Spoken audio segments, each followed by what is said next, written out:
Actually आज मैं GRP का ओसी हूँ, ये आरपीएफ का ओसी है, জিরানিয়া থানা भी है। তো এখানে অ্যাকচুয়ালি জিরানিয়া থানা থেকে আমরা একটা ইনফরমেশন পাই যে এখানে একটা আননোন ডেড বডি রেলে ধাক্কা খেয়ে মারা গেছে। এটা জিরানিয়া নোয়াবাদী যে ওভারব্রিজটা আছে এর থেকে 200 মিটার পূর্ব দিকে রেল লাইনের পাশেই আছে।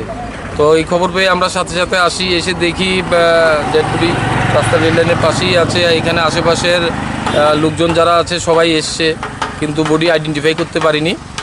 সে আননোন, অ্যাপিয়ারেন্স দেখে মনে হচ্ছে সে একটা পাগল, মাথায় জটা টটা সব কিছুই আছে। তো আমরা একটা ইউডি কেস নিচ্ছি, ডেড বডি জিবি হসপিটালে নিয়ে গেছি। আমরা একটা কেস নিয়ে তদন্ত শুরু করছি।